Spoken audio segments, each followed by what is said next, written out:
Muy bien, ahora vamos a abrir la palabra de Dios. ¿Están listos para estudiar la Biblia hoy? Sí.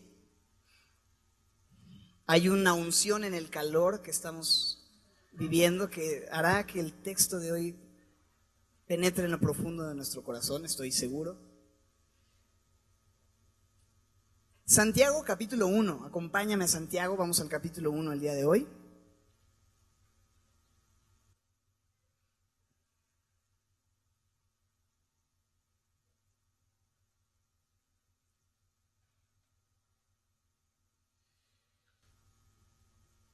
La semana pasada, en el verso 1, observamos al autor, observamos un poco los destinatarios y realmente entramos ya en el texto, en los principios que el autor empieza a presentar y estas exhortaciones tan claras, tan prácticas que vemos incluso desde el versículo 2 y de ahí pa'l real, diría mi mamita.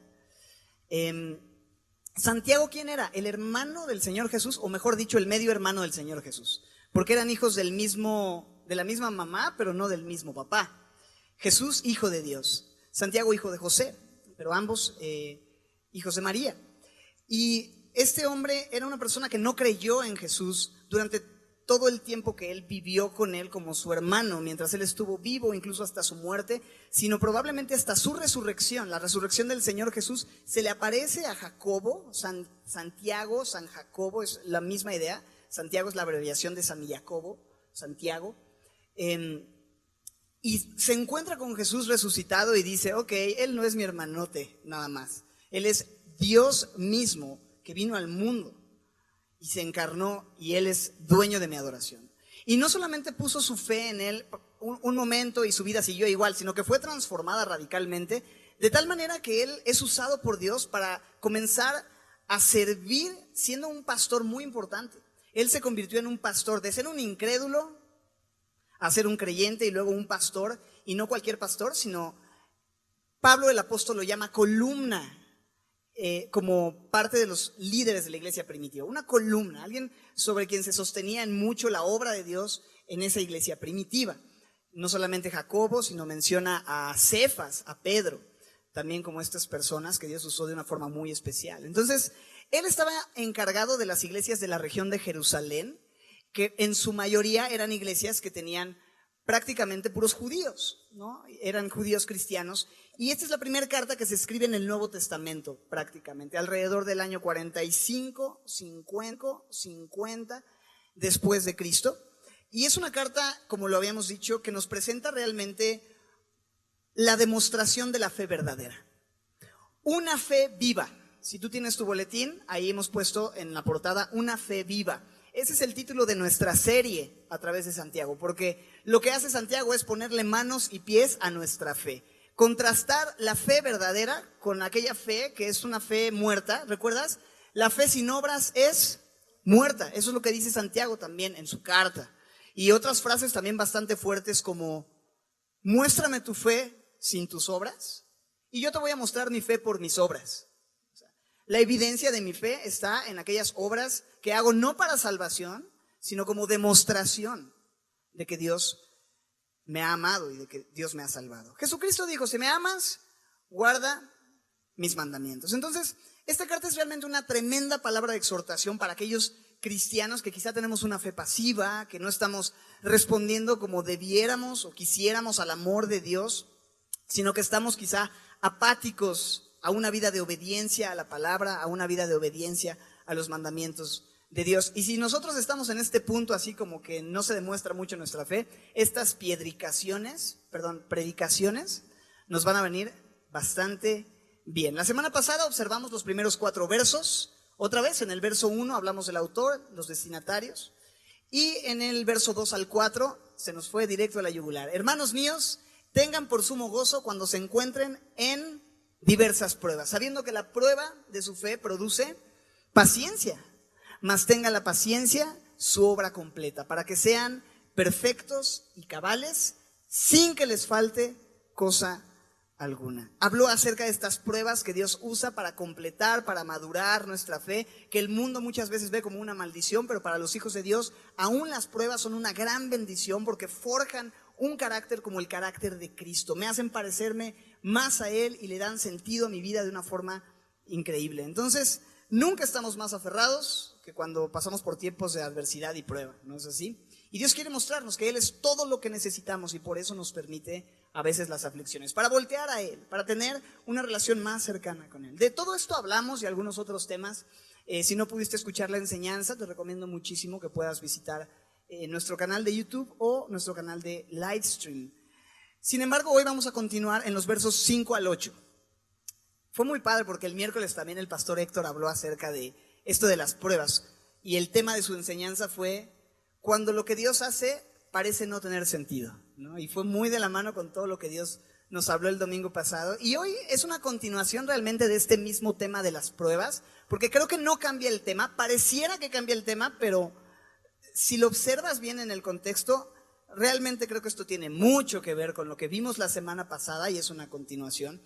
No tanto hablando sobre las pruebas, sino de qué hacer mientras estamos en las pruebas. ¿Alguna vez te has preguntado qué hago en medio de la prueba? Creo que todos lo hemos hecho. Bueno, vamos a leer versículos 5 al 8, Santiago capítulo 1. Dice así: y si alguno de ustedes tiene falta de sabiduría, pídala a Dios, el cual da a todos abundantemente y sin reproche.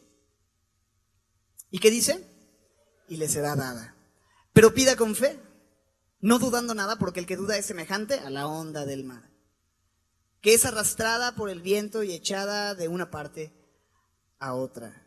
No piense pues quien tal haga que recibirá cosa alguna del Señor. El hombre de doble ánimo es inconstante en todos sus caminos.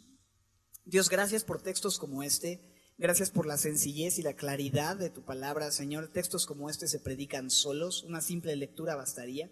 Pero gracias por permitirnos hoy poder observar y meditar profundamente en cada uno de estos principios. Ayúdanos, Señor, a estar atentos y recibir de ti lo que solo tú puedes darnos el día de hoy. Pedimos esto y más en el nombre de Jesús. Amén. El versículo 5 comienza dándonos uno de los mejores consejos que jamás podríamos recibir en nuestra vida. Si alguno tiene falta de sabiduría, ¿qué dice? Pídesela a Dios. Eso es lo que dice Santiago con una preocupación por estos hermanos a quienes escribe. Con un corazón de pastor, ¿tienes falta de sabiduría? Mi consejo es muy sencillo. Pídesela a Dios, brother. Solamente tienes que decirle a Dios, no sé nada. Estoy más perdido que Adán en el Día de las Madres. Más perdido que los hijos de la Llorona. Dios, podrías dirigirme, podrías encontrarme, podrías tomar mi mano y hacerme entender, porque soy bien bruto. Amén. Entonces creo que una oración así, auténtica, sincera, es algo que tú y yo necesitamos levantar de vez en cuando, ¿no? O más seguido de lo que creemos. Falta de sabiduría. Si alguno tiene falta de sabiduría, o mejor dicho, ya que todos ustedes tienen falta de sabiduría, ¿no? Porque si alguno, podría dejar lugar a que alguien dijera, no, yo no tengo falta de sabiduría, yo estoy bastante bien, soy bastante sensato y prudente. Muchas gracias por el consejo, Santiago. ¿Quién podría decir algo así? Si una persona piensa de esa manera, lo único que está demostrando en realidad es que no tiene sabiduría, que necesita justamente pedir sabiduría porque está perdido. No importa quién sea, si alguno, me encantan estas palabras en la Biblia, si alguno, quien quiera que seas, si tú te encuentras en un punto en el que no sabes qué hacer, qué decisiones tomar, y cuánto más en tiempos de prueba, ¿no es así? Por eso el contexto creo que es importante. Tiempos de prueba te hacen preguntarte, ¿y ahora para dónde jalo? Señor, ¿qué quieres de mí? ¿Para dónde voy? O sea, ¿le hablo, no le hablo? O sea, ¿este doctor tiene la razón o pido una segunda opinión? ¿Meto la demanda o sufro el agravio? O sea, ¿es bueno esto para o sea, no sabes hacia dónde ir, no sabes qué hacer? ¿Te has encontrado en un punto así que de plano no sabes cómo reaccionar? Puedes alzar tu mano si has estado en un momento así. Los que no, qué bárbaros. Soy su fan. ¿Cómo le hacen? No, quizá no alzaste la mano porque pues a esta hora como que solamente la ceja, ¿no? Así. Sí, yo soy de esos. Así que no me estabas viendo así con cara de no te entiendo, sino que estás alzando tu ceja para asentir conmigo. Hay una diferencia entre la sabiduría terrenal y la sabiduría celestial. La sabiduría de los hombres y la sabiduría de Dios. El apóstol Pablo en 1 Corintios llama nuestra atención hacia dos tipos de sabiduría. Él escribe a los corintios y les dice cuando yo fui a verlos, no llegué con mi super sabiduría acá humana de super chido, de super erudito, de super sabio. Dice, yo no fui para anunciarles con palabras de sabiduría, excelencia de palabras. Yo me propuse no saber entre ustedes cosa alguna, sino la verdadera sabiduría de lo alto, Jesucristo. Él es nuestra sabiduría. Su evangelio es la sabiduría de Dios, la forma tan sabia en la que Dios pudo salvar nuestras vidas de la eternidad separados de Él. Eso es sabiduría. Yo fui a hablarles de esa sabiduría, de la obra de Dios, del plan de Dios. Estuve entre ustedes con debilidad en la carne, con temor, con temblor, y yo no confié en palabras persuasivas. Ni mi palabra ni mi predicación fue con palabras persuasivas de humana sabiduría, sino con demostración del Espíritu y de poder, para que su fe no esté fundada en la sabiduría de los hombres, sino en el poder de Dios. Sin embargo, hablamos sabiduría verdadera entre los que han alcanzado madurez. Sabiduría no de este siglo, ni de los príncipes de este siglo que perecen. La sabiduría que los expertos, que los eruditos, que los sabios de este siglo, aquellos que parecen tener todas las respuestas, te pueden ofrecer. Esa sabiduría no es la que te vengo hablando, no es la que te vengo manejando, no es la que te vengo trabajando. La sabiduría que yo te vengo a decir, la sabiduría que yo te vengo a dar, es una sabiduría superior. Es la sabiduría, dice en el verso 7, que es la sabiduría de Dios en misterio, que una persona normal, promedio, no podría entender si no le fuese dada por revelación divina. Esa sabiduría que solamente Dios te puede dar para enfrentar la vida, para enfrentar las situaciones. La sabiduría oculta, verso 7, la cual Dios predestinó antes de los siglos para nuestra gloria. Esta sabiduría que ninguno de los príncipes de este siglo conoció. Porque si lo hubieran conocido, nunca habrían crucificado al Señor de la gloria. Si ellos se hubieran dado cuenta de a quién estaban enfrentando, a quién estaban asesinando, no lo hubieran matado. No tenían idea que ellos estaban firmando su propia sentencia de condenación eterna al llevar a Jesús a la cruz. Los príncipes de este siglo, hablando de potestades espirituales, operando en el gobierno terrenal, en las potestades de este mundo, los príncipes de este mundo. Ellos no tenían sabiduría porque no entendían qué es lo que estaban haciendo. ¿Por qué? Porque la sabiduría de los hombres es una sabiduría incompleta, es una sabiduría parcial, es una sabiduría que no tiene la perspectiva completa de todo. Cabe en el cerebro de una persona que cabe en mis manos. Es una persona con una cabezota, quizás no cabe en mis manos, pero es un cerebro así. Y de aquí saca toda tu información, saca todo tu entendimiento comparado con la sabiduría celestial del Dios creador, que los cielos de los cielos no pueden contenerlo ni su mente. ¿Quién entendió la mente de Dios? ¿Quién fue su consejero? ¿Quién le pudo decir, por qué no mejor lo haces de esta manera?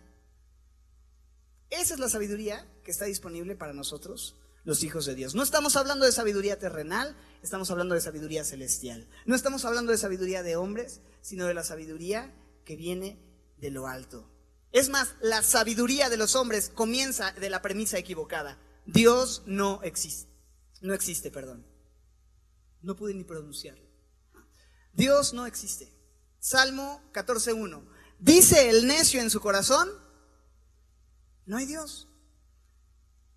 No hay Dios. Y dice, se han corrompido, hacen obras abominables.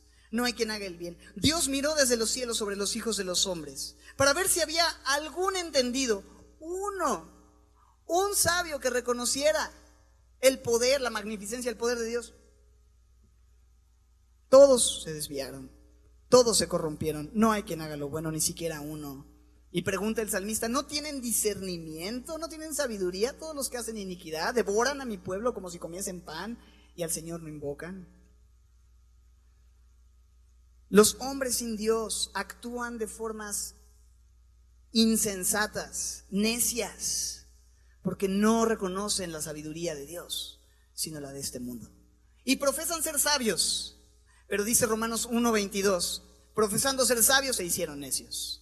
Porque habiendo conocido a Dios, verso 21, no le glorifican, no le dan gracias, se envanecen en sus razonamientos. Entonces su corazón es entenebrecido, profesan ser sabios, se hacen necios. Y ser un necio, ser un tonto, es dejar a Dios fuera de la ecuación, fuera de consideración, cuando no hay nadie más sabio, más inteligente, más brillante que Él para decirnos cómo vivir. Es muy sencillo lo que quiero ilustrar con esto. No eches mano de la sabiduría de los hombres. Busca la sabiduría que es de lo alto.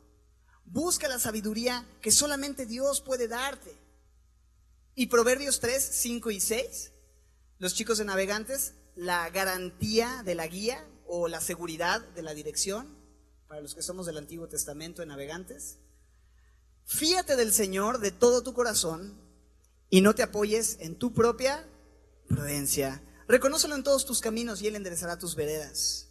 Y luego el verso 7 sigue diciendo, no seas sabio en tu propia opinión, teme al Señor y apártate del mar.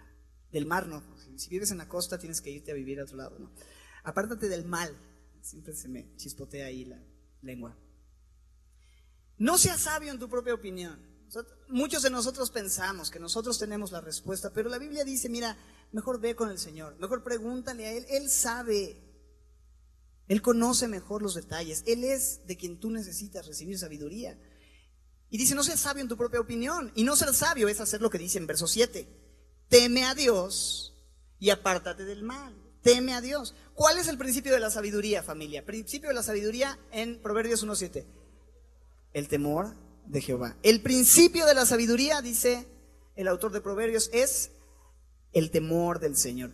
Los insensatos, por otro lado, los necios, los que no consideran a Dios, que profesan ser sabios, pero son necios, los insensatos desprecian la sabiduría y la enseñanza. Simplemente para ilustrarte este contraste, la sabiduría de Dios, la sabiduría de los hombres, ¿cuál crees que es mejor? ¿Cuál es la que necesitas?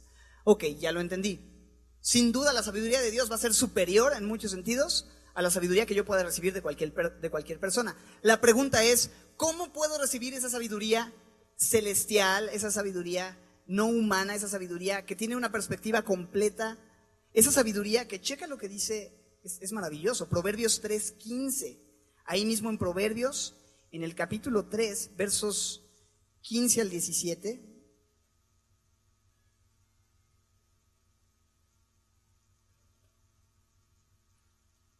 Estos beneficios de la sabiduría.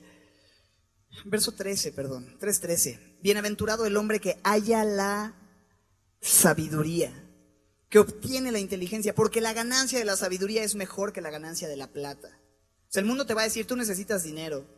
Dios te va a decir, no, tú necesitas sabiduría celestial. Sus frutos más que el oro fino, más preciosa es que las piedras preciosas. Todo lo que puedes desear, para acabar pronto, no se puede comparar a ella.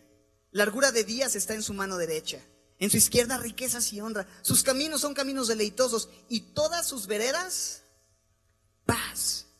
Ella es árbol de vida a los que de ella echan mano, y bienaventurados, felices y dichosos son aquellos que la retienen. O sea, ¿de dónde va a venir la dicha, la dirección, la provisión, la paz, la bendición?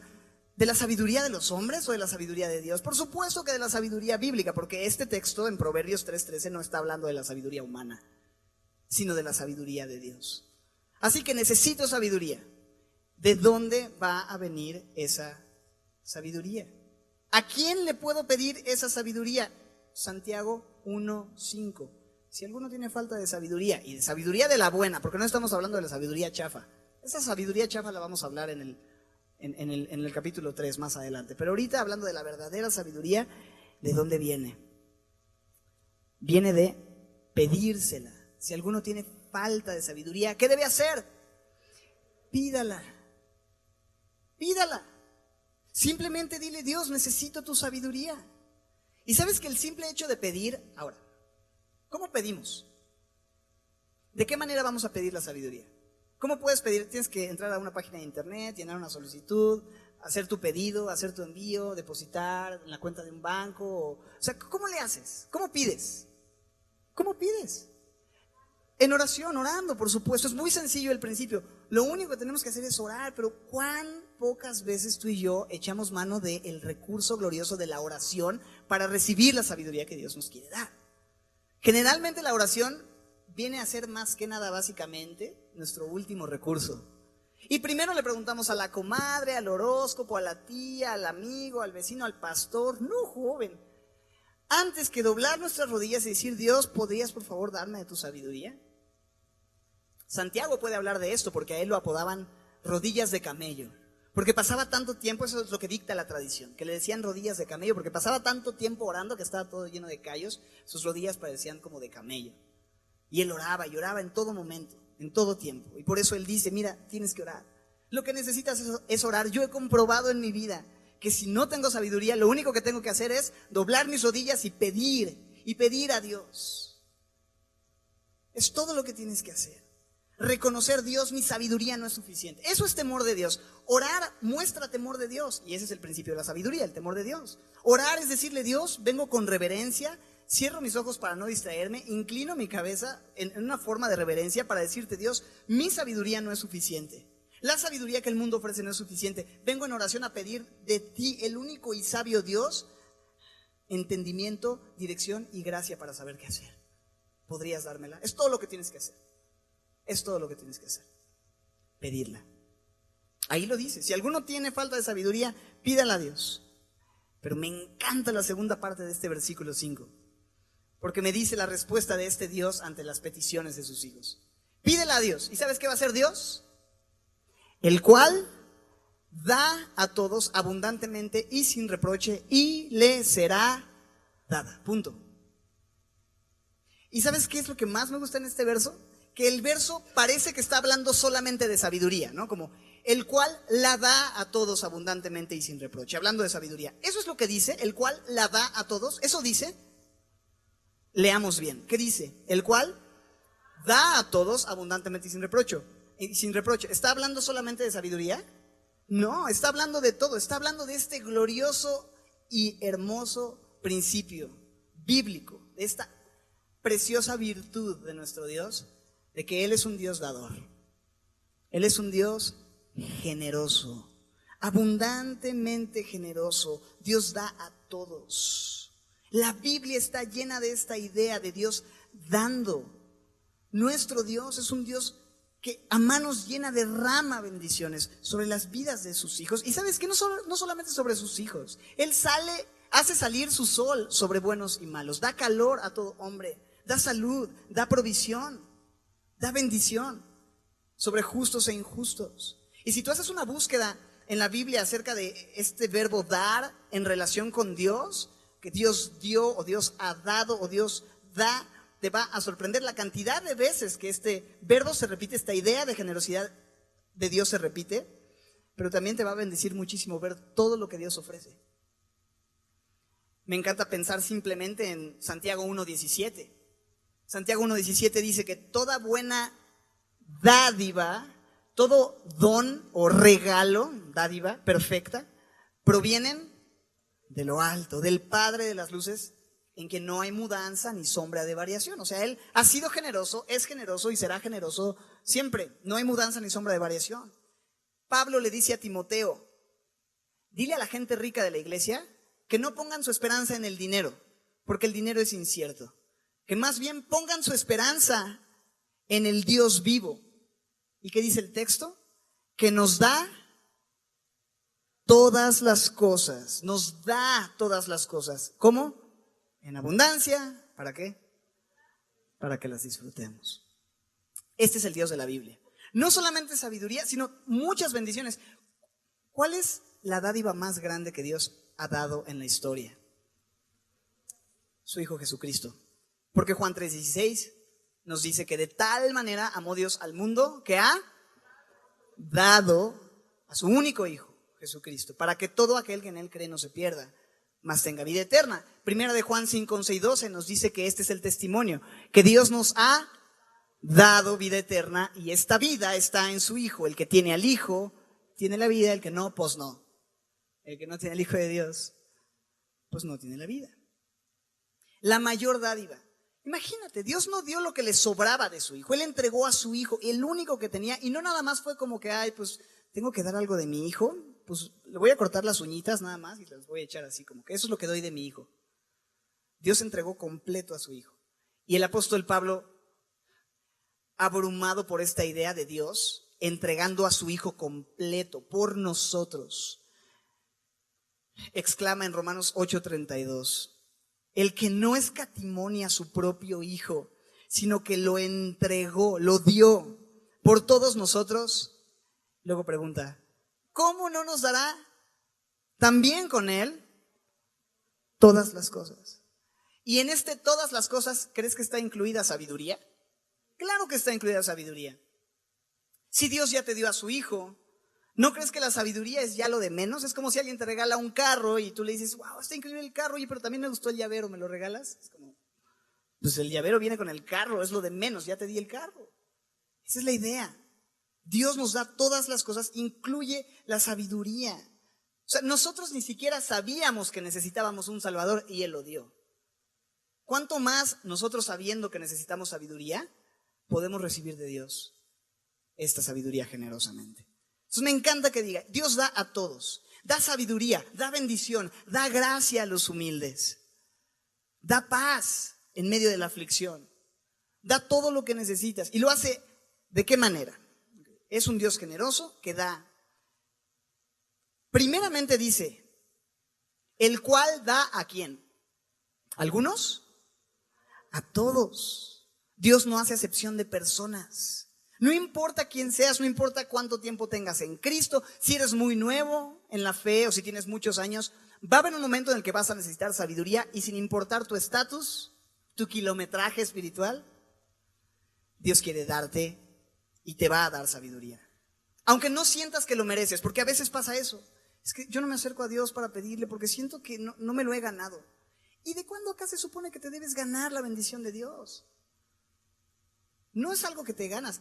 Tú y yo nos acercamos al trono de la, ¿qué?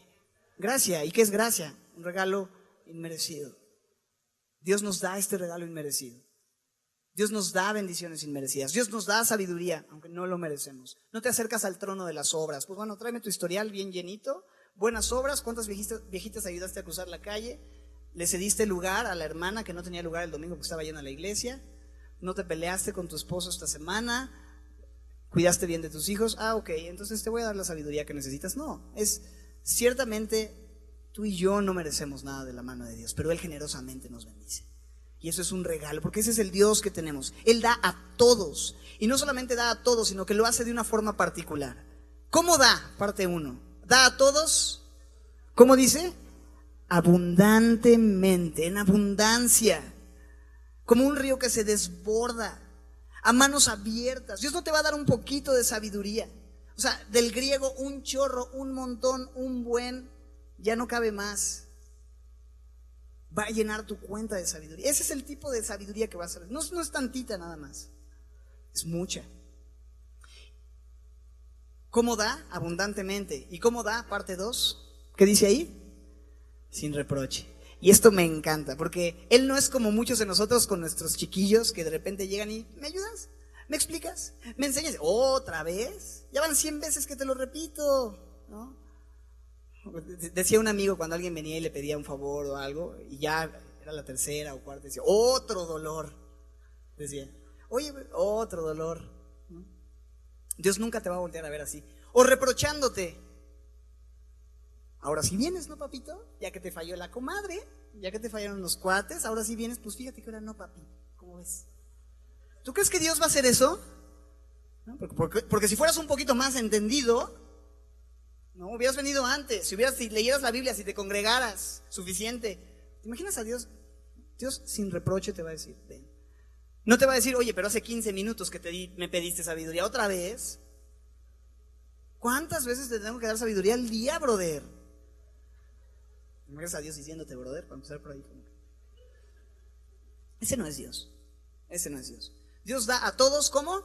Abundantemente y sin reproche. Y me encanta el final del verso 5. Y le será dada. Te la va a dar. Y me encanta el eco de las palabras del Señor Jesús en el Sermón del Monte y lo que cantábamos hace un momento. Mateo 7:7. Jesús dijo: pedid y se os dará. Buscad y hallaréis. Llamad y se os abrirá. No entiendo qué significa ese versículo, verso 8. Porque todo el que pide, recibe. Y el que busca, pues halla. Y el que llama, se le abre. ¿Qué parte no entendiste? Es así de clara la Biblia. Es así de claro el Señor Jesús en su enseñanza. ¿Lo quieres más claro? Bueno, te lo voy a poner en el contexto familiar. ¿Qué hombre hay de ustedes que si su hijo le pide pan, no les da, le pide queso, le da un hueso y se le atora en el mero pescuezo? ¿Qué hijo de ustedes? No, creo que estaba leyendo otra versión. ¿Qué hombre hay de ustedes que si su hijo le pide pan le da una piedra? O si le pide pescado le dará una serpiente. ¿Te imaginas en la vida real algo así? Ay, se me tocó un pescado, papá.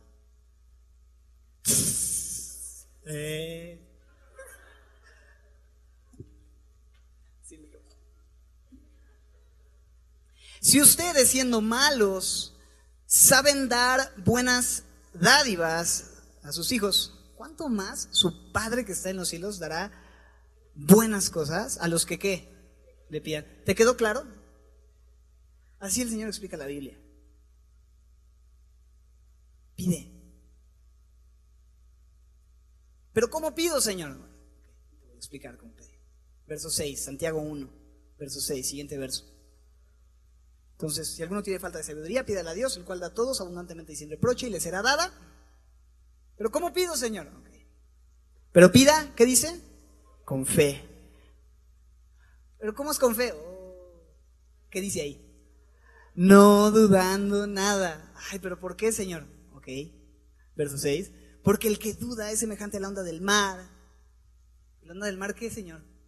Pues la onda del mar que es arrastrada por el viento y echada de una parte a otra. No piense quien haga tal cosa que recibiera cosa alguna del Señor. El hombre de doble ánimo es inconstante en todos sus caminos. Pero me gusta entonces el verso 6. Te explica, ok. Lo único, digamos que el único requisito, por ponerlo de cierta manera, para poder recibir aquello que necesitas de Dios es pedir con fe. Ojo, un texto fuera de contexto es un pretexto. ¿Y cuántas veces no he escuchado esto de, hermano, usted no está recibiendo porque no está pidiendo con fe? Pida con fe su nuevo carro, pida con fe su nueva casa, pida con fe su nuevo trabajo, pida con fe sus nuevos palos de golf, pida confeti. No. La Biblia está hablando de cualquier cosa. Tú pide con fe lo que sea y te será dado. ¿Cuál es el contexto, familia? Sabiduría en medio de las pruebas. Eso es lo que Dios promete y garantiza te va a dar si tú le pides con fe. Un texto fuera de contexto es un pretexto. Tengamos mucho cuidado con hacer esto y trazar mal la Biblia. Dios quiere que cuando yo venga a pedirle la sabiduría que necesito, me acerque con fe, no dudando nada. Hebreos 11:6 nos lo dejó claro. Sin fe es imposible agradar a Dios, porque es necesario que el que se acerca a Dios, crea que le hay. Y no solamente que le hay, sino que es galardonador de los que le buscan. O sea, yo me acerco creyendo que Él existe, pero también creo que Él es un Dios bueno, que recompensa mi fe, recompensa mi oración. No tendría por qué hacerlo, pero en su bondad lo hace. Y responde a mi oración y me da una recompensa, me da un galardón cuando yo oro. ¿Cuál es ese galardón? La respuesta. Abundante sabiduría. Pero si tú oras y pues, si en una de esas Dios me escucha, Dios, a ver si me da sabiduría. ¿Con quién estoy hablando? Estoy loco, ¿no? Tienes que pensar y meditar en eso. Dios existe, Dios te escucha. Cada vez que oramos, estamos frente a la presencia del Creador del universo, quien en su misericordia inclina su oído para escuchar lo que nosotros necesitamos, y no solo escuchar, sino responder y atender a nuestra necesidad porque nos ama, porque somos sus hijos. ¿Crees esto cuando oras? Porque a veces ya nada más como periquito, Señor, te pido que bendigas estos elementos en nombre de Jesús, amén. Y no, o sea, sí los bendigo, pero ¿qué fue eso, no? ¿Te imaginas que tu hijo llegue y papá, quisiera que me compraras unos papas en la tienda, por favor, pedir amén? Sería como, ¿qué? Hable bien, chamaco, ¿no?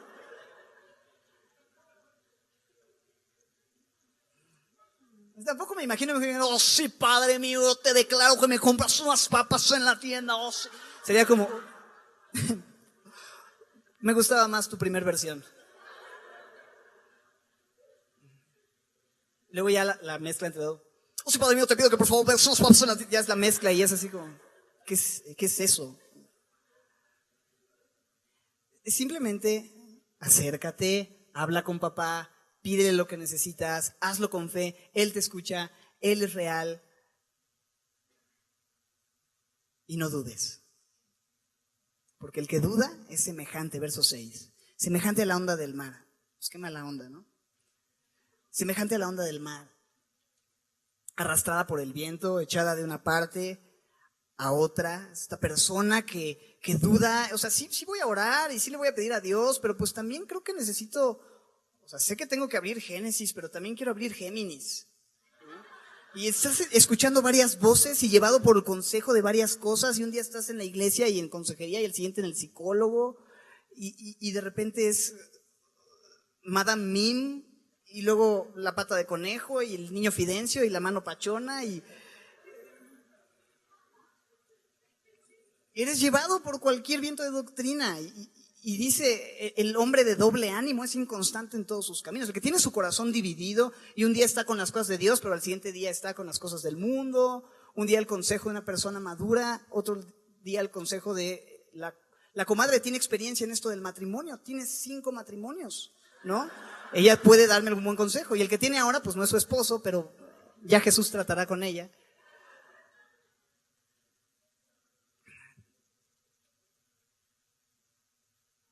¿Qué iba a decir? ¿Quién sabe? Pero qué bendición. Sí, el hombre de doble ánimo, que es llevado, ¿no?, de un lugar a otro. ¿Sabes qué? Si tú vives de esta manera, con tu corazón dividido, verso 7, no piense pues, aquel que es llevado de aquí para allá y que un día está acá y el otro día está allá, y la sabiduría del mundo está bien a veces, pero luego sí la Biblia, sí oro, pero también medito, un poco de yoga no me vendría mal. No piense pues quien tal haga que recibirá cosa alguna del Señor. No puedes tener tu corazón dividido, no vas a recibir. Eso de corazón dividido, doble ánimo, doble alma, un corazón en 2 lugares. Tener tu corazón dividido, imagínate, yo le digo a mi esposa, tú eres la mujer de mi vida, te amo. Y de repente pasa otra chava y tú también eres la mujer de mi vida y te amo. ¿Qué voy a recibir de mi esposa?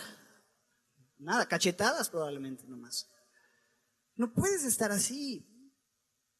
O Dios es el objeto de tu amor, de tu fe, o lo es cualquier otra cosa.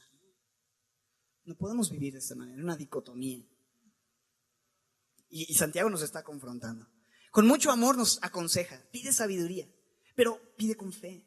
No dudando, porque si duda ser semejante a este hombre que es llevado de un lugar a otro con su corazón dividido, no pienses que vas a recibir cosa alguna del Señor. Ok, Santi, gracias por el tip. El hombre de doble ánimo, termina el texto que vamos a revisar hoy, es, ¿qué dice ahí? Inconstante en todos sus caminos. Y alcanzas a ver que una persona que vive así, en esta inestabilidad, es una persona que no solamente tiene esa bronca que profesa, sino 1000 broncas en cada área de su vida. O sea, esa bronca nada más es la punta del iceberg.